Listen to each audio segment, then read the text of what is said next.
I am not a city engineer. I am not a city veterinarian.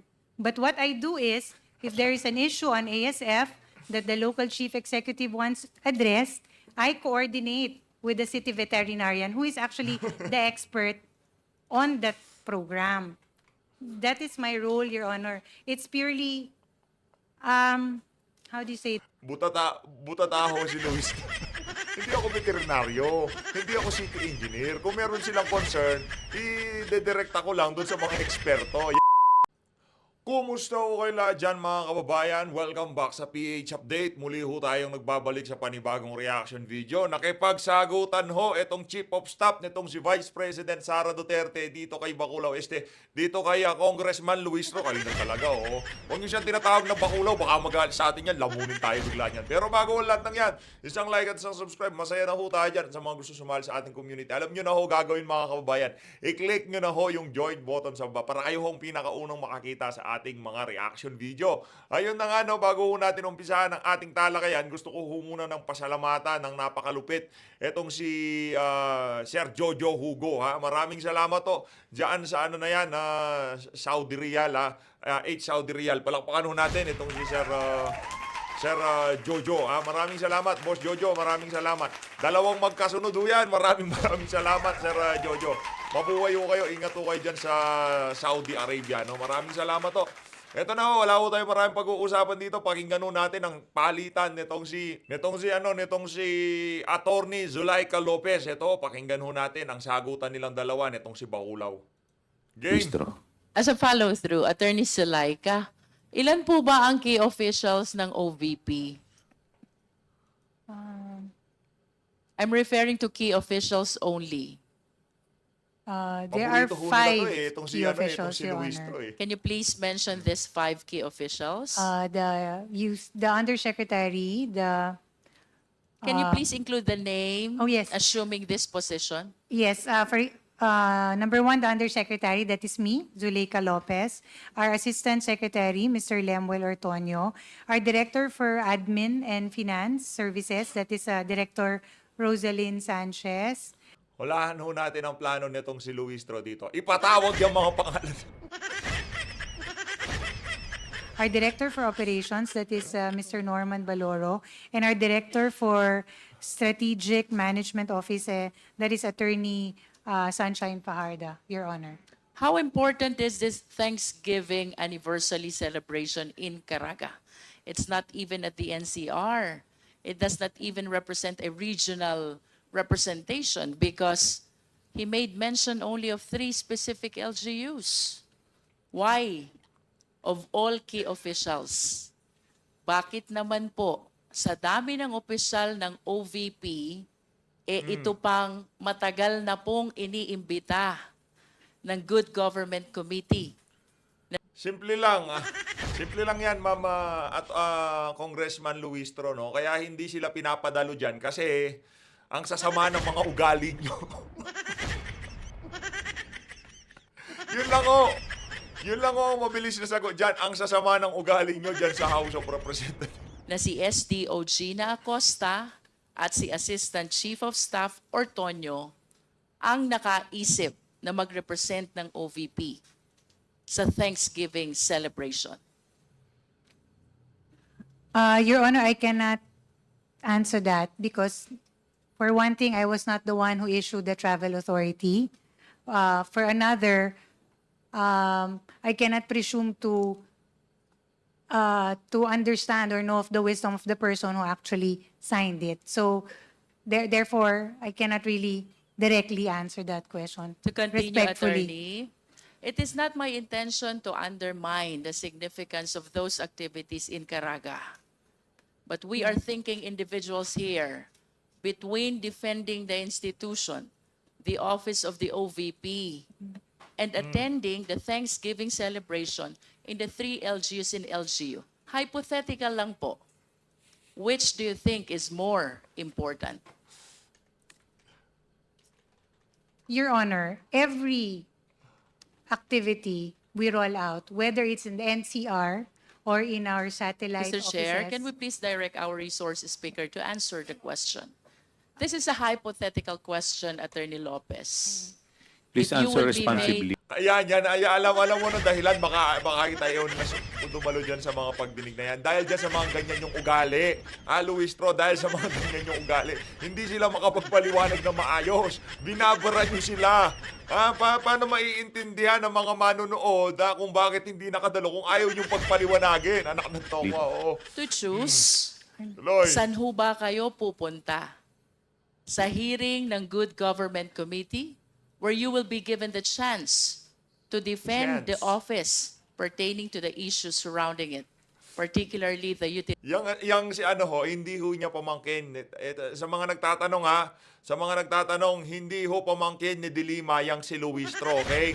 Magkamukha lang ho sila pero hindi ho sila magkamag-anak.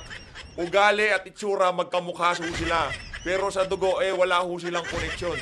utilization of confidential fund, or the Thanksgiving celebration in the 3 small LGUs of the Caraga region.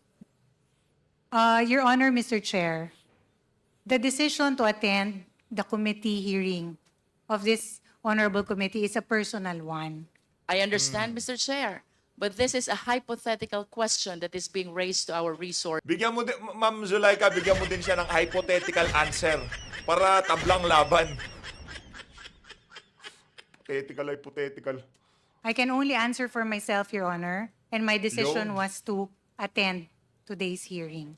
Thank you, Ayun. Attorney Zuleika. Madam, kung sinong nandyan, pasalamat na lang kayo, umaten sila. No, huwag nyo nang hanapin yung wala.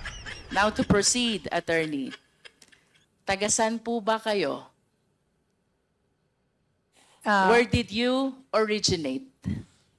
I was born in Davao City, ma'am. Can you please enlighten us where in Davao at kailan po ba kayo pinanganak? At least the year. At least the year. Your 1970. Natawa na lang tong si Ma'am Zul. Nasa inyo na record ko eh. Baka pati yung mga naging ex-boyfriend ko, kilala nyo na lahat eh. Ngayon, pati ba naman yung mga detalye na yan? Walang pakialam ang sambayan ng Pilipino sa mga ganyang klaseng detalye. Kung merong linabag si BP Sara, kasuhan nyo na. 74, Your Honor. You were born 1974 in Davao City. And I Bobo talaga understand to si you Luistro are na to. you were appointed as city administrator for a long time of Davao City. May I ask, Attorney, kailan po ba yung first encounter ninyo with our Vice President?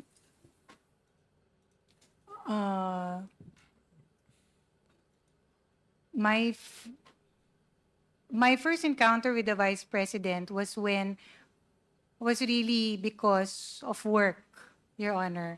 In other words, hindi po kayo childhood friends, hindi po kayo classmates, you are not Oo, hindi naman kagaya ng mga hinahire nyo dyan, no? Yung mga kamag-anak nyo, mga bietka, no? Hindi sila ganon. Nagkita talaga sila purely trabaho. even friends prior to your appointment as city administrator. Tama po ba ako? Your Honor, the Vice President was, I was an upper class of the Vice President in the Sa tingin ko, merong pinaplano tong si VP. Kasi una, itong si Zuleika Lopez, di dumalo to eh. Tapos bigla siyang duwa. Kasi ito na pinag-iinitan eh. Kung ano-ano ng aligasyon dito sa ali na to, dito sa Chief of Staff ni VP eh. Pero ngayon nandyan siya, ang pinakaunang nagtanong sa kanya, walang iba kundi yung si Baculaw. Meron nung pinaplano itong si VP Sara. Abangan lang ho natin yung mga susunod na kaganapan dyan sa pagdinig na yan. Yung mga susunod na hearing kung saan uunti-untihin ng OVP na padaluhin yung mga individual na talaga namang gustong-gustong makita ng mga bakulaw dyan sa House of Representatives. College of Law of San Beda, Your Honor. In other words, you were schoolmates during the law school years. Tama po? We were schoolmates, but we were not, how do you call that, friends Acquainted? or acquainted. So when did you become acquainted with each other? Naglalaro sila ng When siko. I took on the position of Secretary to the Sanggunian, Your Honor. When was this, Attorney Lopez? I think 2007, Your Honor. So this is prior to your appointment as city administrator. That is correct, Your Honor. You were first appointed as Sangguniang Bayan Secretary in 2007 before you were appointed as city administrator from 2010 until 2022. Is my data correct? Are my data correct?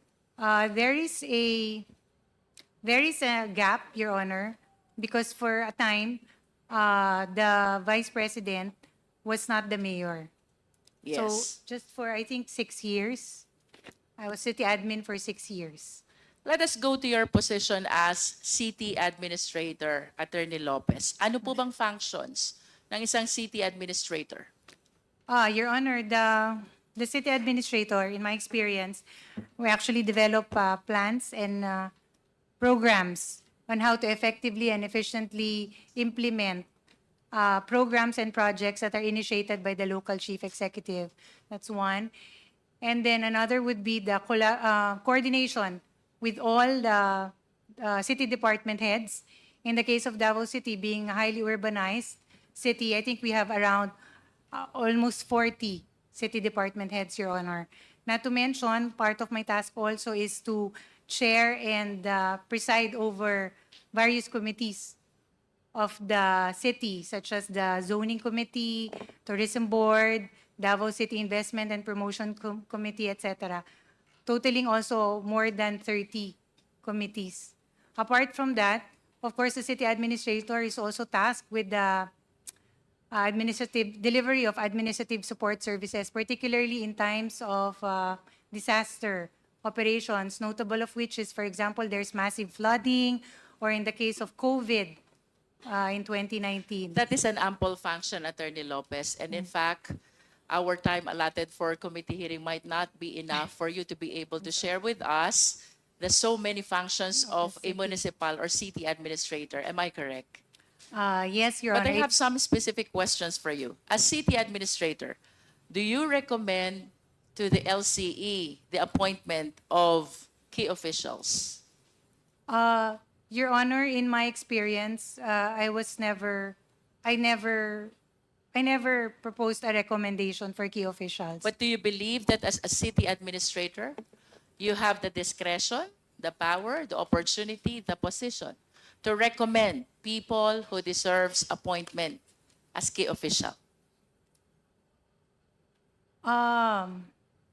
With the ample function that you have shared to this committee, I believe yes.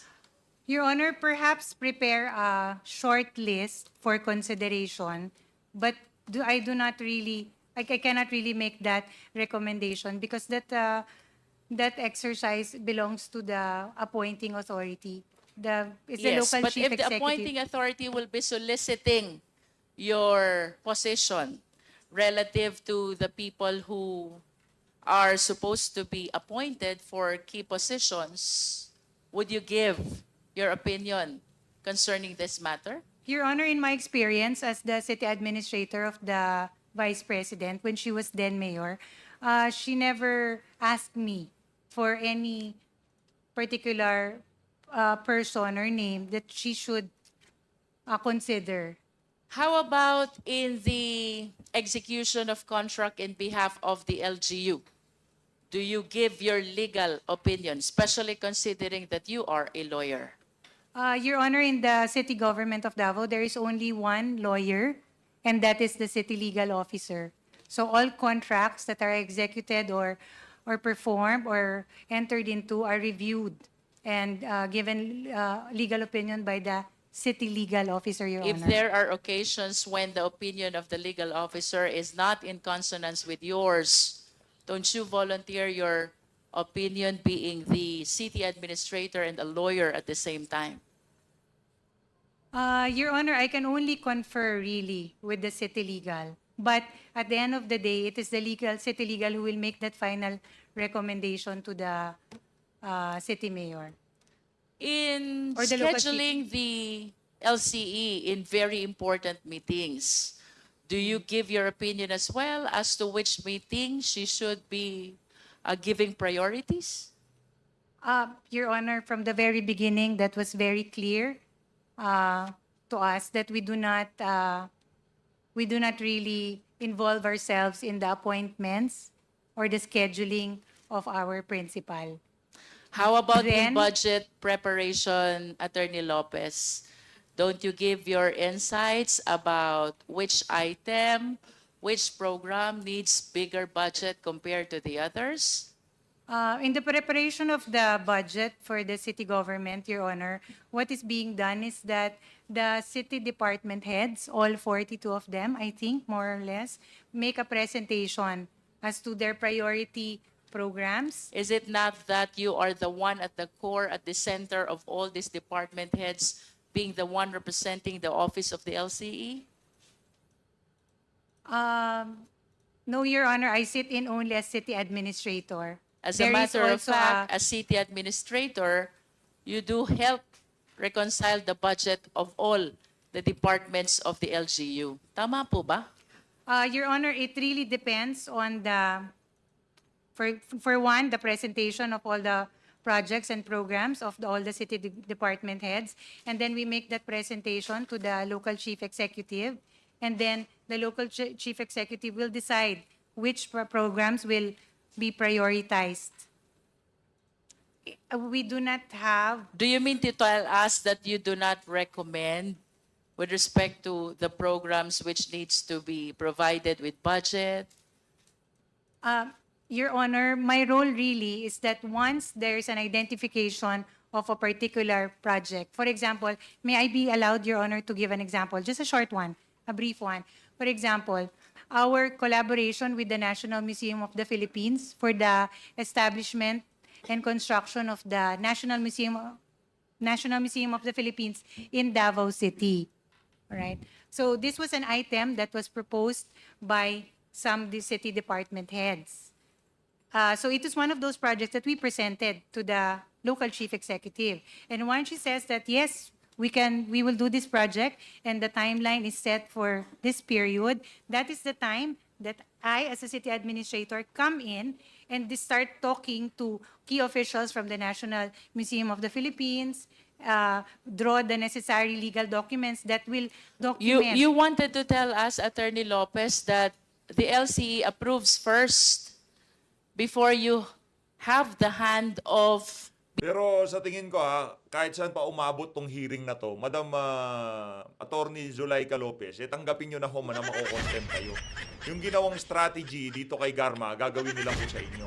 Ngayon pagka nakakanta na kayo labang kay BP Sara, pahihintulutan kayong lumipad papuntang Amerika na ang inyong visa kansilado tapos ididiting kayo doon para hindi kayo makauwi kung sakaling mag-conduct ng ibang investigasyon kaugnay dyan sa pinag-uusapan nila na yan sa Committee on Good Government. Ganyan hong mangyayari dyan kasi basang-basa na ho namin ang strategy ng mga bakulaw dyan sa House of Representatives, lalong-lalo na yang si Luistro. Naku, lahat ng mga kababayan ho natin kilalang-kilala na ho, alam na kung paano gumalaw yung alin na yan. being part of that program or Yes, activity. Is that what you wanted to tell us? that is correct, Your Honor, because my role really as city In all admin, matters concerning the office of the city of the mayor, you wanted to tell us nag-a-approve muna ang mayor bago ka umakto as city administrator?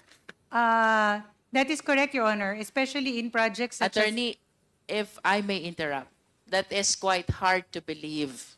Because as city administrator, you're supposed to check all the programs, all the concerns, all the decisions, all the matters that will be presented to the LCE before her decision.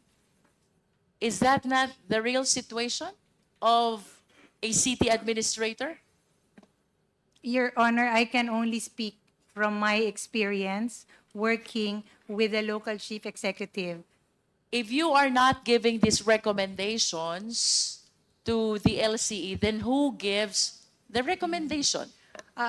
Your Honor, in that example that I gave, that was an output of the briefing with the several city department heads.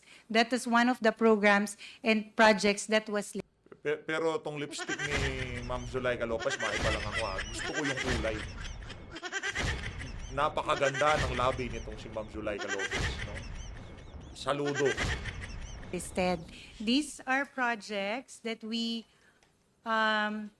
prepare and report to the local chief executive for consideration. Kanina po may binanggit kayong you're heading all the committees. Tama po ba yun? I preside, Your Honor. You also made mention about the different departments. What do you do with the different departments? Coordination, Your Honor. You coordinate with the different departments and you draft programs and do the implementation as well as the coordination with the rest of the departments of the LGU. Tama po ba yun? Yes, Your Honor. For example, in the case that I mentioned earlier, ma'am, in that partnership with the National Museum of the Philippines, it has to be approved first that we will embark on that project before we actually proceed any further. Are you aware that city administrator is oftentimes referred to as Little Mayor? Have you heard of that? Yes, Your Honor. Yes. Why do you think the position of, or the person, the city administrator, the municipal administrator, the provincial administrator are being referred to as Little Mayor? Little Mayor, precisely, ma'am, because you are the go-to person of all city government, city department heads, and then sometimes you traffic the deliverables and the projects that are expected per city department head. In other words, Your Honor, my role really, I am not a city engineer. I am not a city veterinarian. But what I do is, if there is an issue on ASF that the local chief executive wants addressed, I coordinate with the city veterinarian who is actually the expert on that program. That is my role, Your Honor. It's purely, how do you say it? Butata ako si Luistro. Hindi ako veterinaryo. Hindi ako city engineer. Kung meron silang concern, i-direkta ko lang doon sa mga eksperto. Yan, galing-galing ang kakasimbakulaw ka. Anak ng toka. Ensuring that they are Yeah. able to come up with their projects that they have proposed themselves and it is delivered at a certain timeline as they You- have committed to the Galing-galing ang mayor. You are Makulo correct, ka, Attorney ah. Lopez, that the department heads are the experts on their respective field.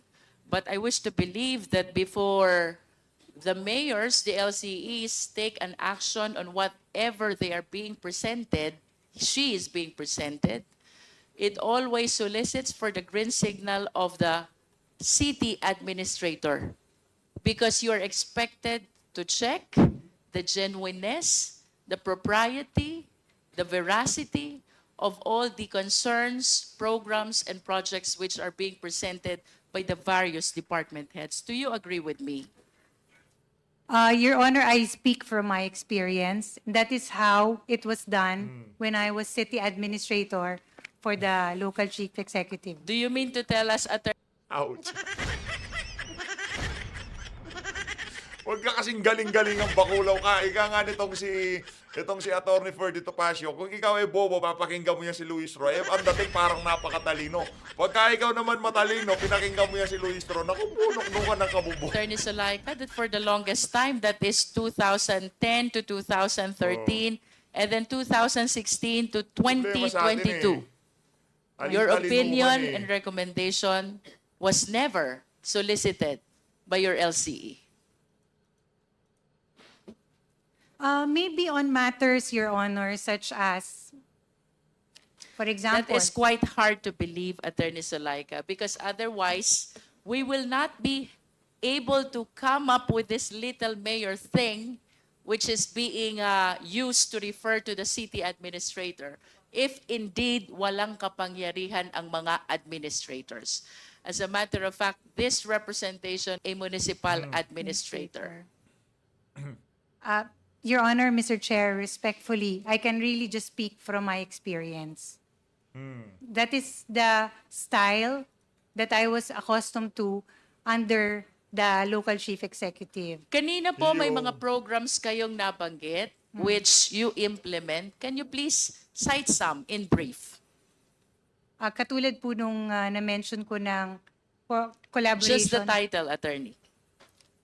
The construction, Your Honor, and partnership with the National Museum of the Philippines for the establishment of one such branch in the city of Davao. What else?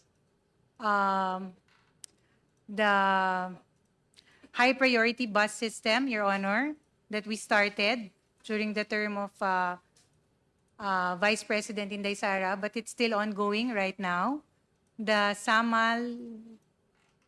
Davao-Samal Connector Bridge, which also we started with, but it is still ongoing, as well as the pending, among others, no, the pending waste-to-energy projects. One of those that was finished is the underground cabling. Just give us a rundown. What these programs did you implement during those times? We are talking about 9 long years. You sitting as the city administrator. Yes, Your Honor, these were projects that were proposed by the city department heads. So can you please Julie. give us a rundown? Ano po ba yung mga programs na yun? 3 pa lang po yung binigay nyo. We're talking about 9 years here. Another one would be another would be the Davao Bypass Road, which is a partnership with the JICA group. That Parang was yung also- pinabanggit nyo. Anak ng toko, ano ba namang klaseng investigasyon yan? Ako ikaw bakulaw medyo ano ka na sa akin. Akala ko bang yung pag-uusapan lang natin dyan, yung mga di umanong linabag nitong si VP Sara sa kanyang confidential fund. Ba't pati yung mga proyekto dyan sa Davao, pinapakailaman mo na lang yakang bakulaw ka, ha? Mali na ata yan. Sako pa ba yan ng aid of legislation nyo? Anak ng toko. Ma'am, ay mga construction project. Tama po ba? Meron din pong other activities, Your Honor. Of course, the celebration of all the festivals that happen in a year, which is tatlo, which is the Charter Day celebration, the Kadayawan Festival, the Pasko Fiesta, that one. Do you mean to say, Atty Zuleika, that among these programs coming from the various departments, you are partnering with the department head in terms of implementation? Your Honor, the person responsible for the implementation really is the city department head. For Sunod example, ko pong itatanong sa inyo, if you are not recommending, you are not suggesting, and then you will be telling me it is the department head who implements, ano pong ginagawa nyo as city administrator? ma'am, I ensure that these projects happen You and oversee. are delivered on time. And in overseeing, of course, Or you schedule. coordinate with the department heads. Tama po ba? That is correct, Your And you Honor. will agree with me also na lahat po ng programs na ito, we cannot implement them without the necessary budget. Tama po? Yes, there is a budget for such. And considering the length of time that you've been sitting as the city administrator of Davao City, you are well-versed pagdating po sa budget ng LGU. At least you are familiar with the budget of the LGU. Familiar, yes. Not as familiar as, but as the finance cluster of the local Because you said government you would be- coordinate. You coordinate with the different departments. Tapos sabi niyo po kanina, the budget preparation is being submitted by, the proposed budget are submitted by the different departments. So I suppose that in your coordination with the different departments, you are aware also of the budget of the LGU. Am I correct, Attorney? For big ticket projects, Your Honor, yes, I am aware because they make the presentation, the city department heads. What is that for? For projects that similar to the ones I mentioned early on. Your Yes, Honor. and I suppose that when the project has a very huge allocation, you will be aware as well. I want to be enlightened about the budget of Davao City during your time as city administrator 2010 to 2013, 2016 to 2022. Ito po'y na-flash na natin noon, and I want to share it again to the committee. Kindly flash the confidential budget of the Davao City. This is 2016 to 2022, Attorney Zuleika. And apparently, in our previous hearings, we were able to show that among all the LGUs in the entire country, ang Davao City po ang nagkaroon ng pinakamalaki na confidential fund. being the person who coordinate all the programs with all the focal persons and department heads. Can you please enlighten us? Ikumpara nyo na lang ho yung Davao City doon sa mga lalawigan sa iba't ibang bahagi ng ating bansa na hindi nakatanggap ng ganyang klaseng confidential fund. Kasi kung okay lang ho sa amin no, kung yung mga iba't ibang mga lugar sa Pilipinas ay tatanggap ng confidential fund tapos kasing ganda ho sila ng Davao City. Yung mga ganyang klaseng punto nitong si Luistro, kaya ho siya nababanatan nitong si Attorney Perdi Topacio dahil sa mga ganyang klaseng banat niya. 2016 to 2022. Paano po ba natin na-utilize itong confidential fund na ito? Your Honor, Mr. Chair, Please continue. Yes. I appear here, Your Honor, pursuant to the subpoena that was issued me in line with the privileged speech of the Honorable Valeriano. Yo. It is in my capacity as the Undersecretary of the Office of the Vice President. I am not here, nor am I connected with the city administrator or city government of Davao. So I feel that I am not really competent to discuss budget concerns primarily because, of course, with all due respect to the new city administrator and also the administration of the city government of Davao, Nako. Your Honor. Mr. Chair, Nako. I wish to Ayaw ni remind the Luistro yan. resource speaker that the confidential fund which is being shown in the screen pertains to 2016 to 2022. Makukontent na ho itong si The si time Lopez. when our resource Malapit na siyang speaker was the makontempt. city administrator. Earlier, she explained a lot about coordination with the different departments concerning the program implementation. And I wish to believe that this confidential fund is part and parcel of some of the programs which they have implemented already in Davao City. So contrary to her manifestation, Mr. Chair, it is my humble opinion that she is in the best position to enlighten us. Saang programa po ba ginamit itong confidential fund na ito? Your Honor, Mr. Chair, I mentioned earlier my role as city administrator. It is really to ensure the efficient and effective implementation of projects that are proposed by our city department heads and are approved by the local chief executive. I also mentioned, Your Honor, that part of my task is to coordinate with the city government departments, which are the various in various different areas: city budget, city engineer, city taxation, local city zoning, city planning. These are the operations part of running a local government, Your Honor, Mr. Chair.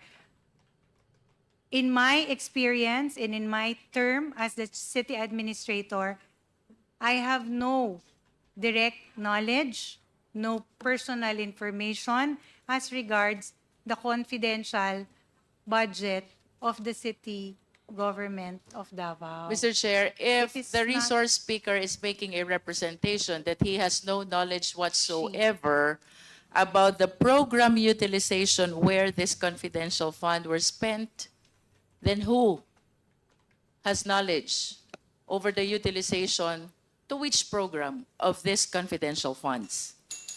Your Honor, I can only speak for myself. Mr. Chair? On my end, Your Yan na nga ho ba hirap sa atin di ba? Pinadalo ho yang si Lopez, di ba? Talagang gigil na gigil sila diyan kay Attorney Zuleika Lopez, di ba? Pinadalo ho siya dyan para sagutin yung mga katanungan nila about sa Office of the Vice President. Ngayon, wala ho silang nakikitang problema dyan sa Office of the Vice President. Nagpunta ho sila sa confidential fund ng Davao City. Ganyan ho kawalang yaya si Luistro.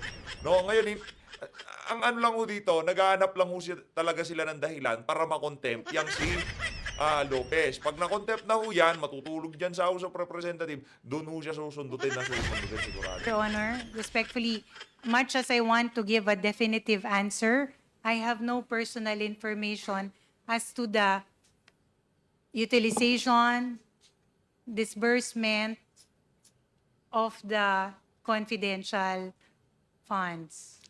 Mr. Chair, I just find it strange na si Atty. Zuleika po, alam niya yung tungkol sa museum, alam niya yung JICA project. O hindi naman confidential yun, tanga ka ba? Yung JICA project, di naman confidential yun. Yung sa museum, di naman confidential yun. Yung confidential, confidential. And yet, Ano bang hindi mo maintindihan sa confi at saka dential?